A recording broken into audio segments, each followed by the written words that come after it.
Welcome to a Friday Reads, where I talk about what I read, what I'm reading, what I hope to get to next, little book hauls, very informal check-ins that I look forward to each week. And so I have finished 3 things. One of them I did not expect to be saying I have finished. Things escalated. And then I have a bunch of stuff I'm in the middle of, like 4 things. And then I have one thing I'm hoping to get to before I then do maybe a vacation vlog at the end of the month. So let's get into the things I finished. I finished The Willful Princess and the Piebald Prince by Robin Hobb. This is a prequel novella for the Realm of the Elderlings. It's fantastic. I think actually it got me into a really good headspace to be excited to pick up Fool's Errand, which is the next book for me. In Realm of the Elderlings, it was just great revisiting the 6 duchies and also being introduced to why a certain part of the magic system in this world is treated in a certain way by people. It was lovely. It also had just really great commentary on how political divides can develop and how you can other people. It was just a great, Brothers Grimm style fairy tale, but also had so much more to it, so many layers, so many characters that are real people that I haven't seen on page before. For such a short work, it really packs a punch, and I'm so glad that I read it, because it was something I really enjoyed reading once I picked it up. Another prequel to an epic fantasy series I finished was New Spring by Robert Jordan. This is my favorite Wheel of Time book. Hands down. Now, I'm not giving it more than 4 stars. I cannot imagine giving a Wheel of Time book more than 4 stars unless something dramatically changes in the next 4 books. But this is my favorite. And I think it's because he was forced to focus on a particular story he was trying to tell in this, and it had a beginning and an end. And we only had essentially one point of view. There are others. I guess there are 3 actual point of views that we get perspectives of, but there's primarily one. And that was amazing for the audiobook experience because that meant Kate Redding read most of the time, and I love her. But in general, because he was forced to actually focus, and this book's only 400 pages long, I think. I don't know. I think that's what it is. I listened to the audiobook, and the audiobook was about 13-ish hours. And I think that was so important. We didn't ramble for as much. And also, for some reason, this is the only book so far where he decided for half the book to focus on an interpersonal relationship. And he did a really wonderful job. And I'm like, why? Why not more? Why not always? Because that's I think if I had to rank all of the things that bother me in Wheel of Time, the lack of interpersonal relationships on page drives me crazy. I'm just how am I supposed to believe that these people grew up together? They never act like they've grown up together. I don't understand. And in this case, I see 2 female characters being best friends, working together, building this relationship. It's amazing. I loved it so much. So, yeah. Really great. It actually has me excited to read the next book, Knife of Dreams, especially since Grace from Grace Deanne, I'll have her channel linked down below, just read it. Because we were kind of in sync with her, but she reads a book a month, so she's going to finish probably by the time that Stephanie and I continue with Knife of Dreams. But she said this was a big step up to Crossroads of Twilight, so that is exciting. And then the one that I really like, when I say this time yesterday, I had half the book left. I'm not kidding. I finished Discord of Gods. So yeah, yesterday, late afternoon, I was on page 230. This is a 500-page book, and I finished it this morning. Yeah, I don't know if it was my mental health or it was how the book was just setting up all the chess pieces or what, but once I got to the halfway point, I just spent the rest of my evening reading it. I had to stop myself with 80 pages left because I'm you're not gonna be able to finish it and then go to sleep because I'll just be too awake, which I was right. Because finishing a book is already a level of serotonin energy that doesn't help me go to sleep, but finishing a book in a series, and I'm happy to say that for me, this was such a satisfying ending. Is it my favorite book in the series? I don't know. They all blend together.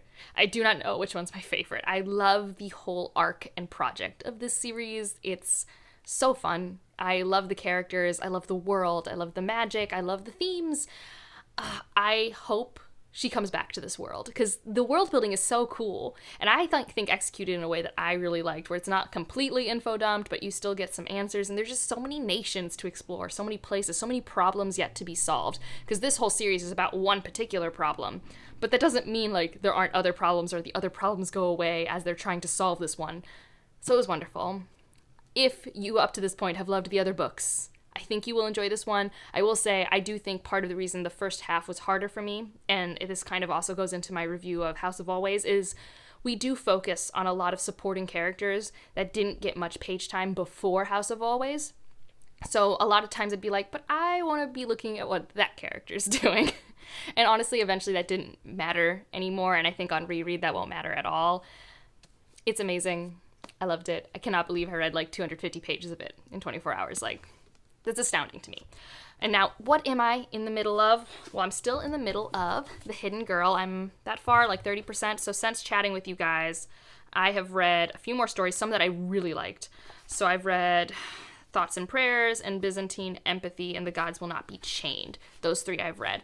And Thoughts and Prayers and Byzantine Empathy, I think, they're really linked to each other in terms of discussing technology and relating to causes and how you relate as a person to a world where it just feels like you can never do enough. You can never bring change. And they both do it from different lenses. One's more domestic, one's more international, and they use different parts of technology.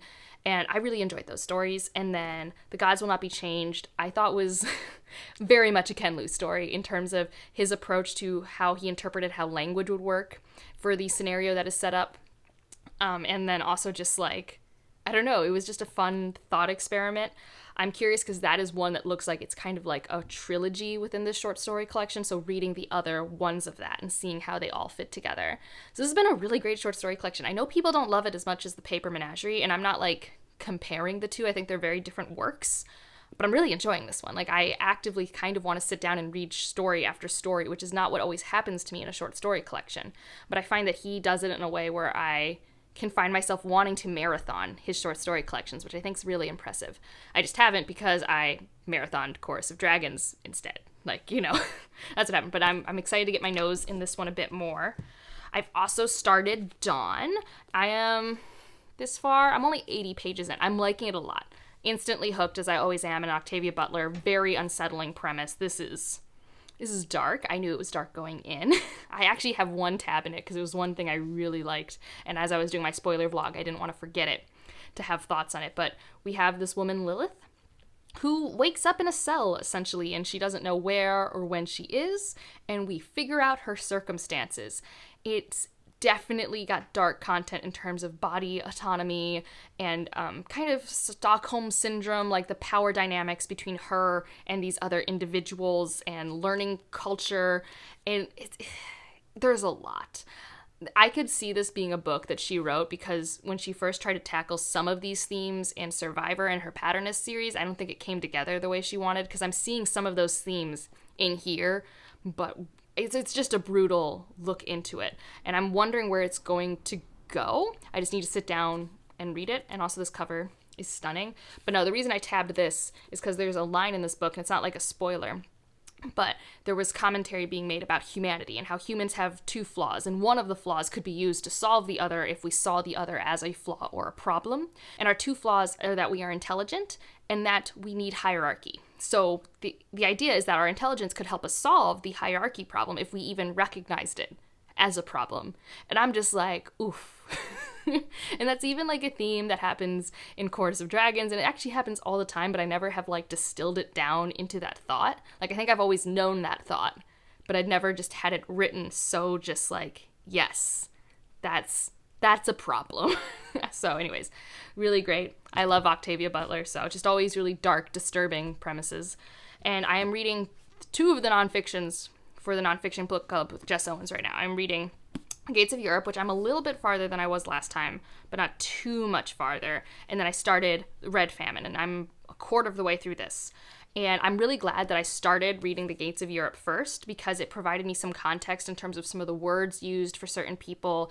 And because Red Famine does in its intro give you a kind of fast forward up to around, I think, 1917.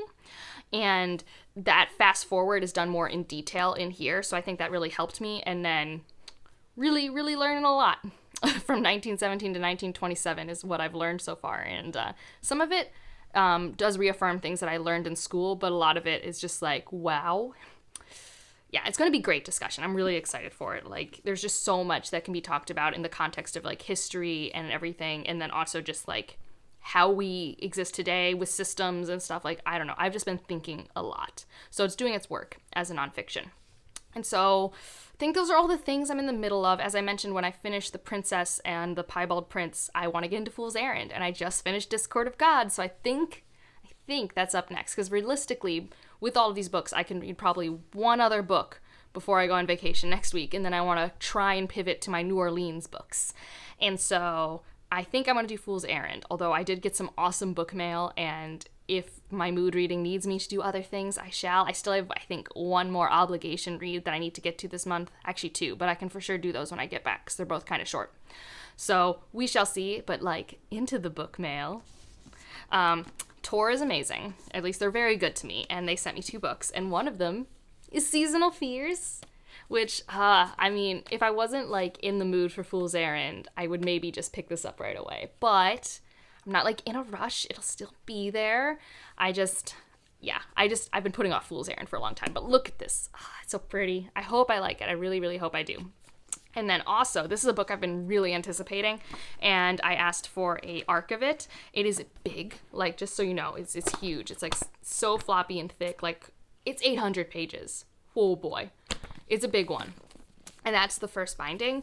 I don't know a lot about it. I just know when I read the little blurb for it, I'm like, oh, that's really interesting. And it's it lends itself to when I was reading The Horses of Iceland, where it's inspired by the Silk Trading Road, I think, time period. And I'm like, I'm really into that right now. Like, that is scratching an itch.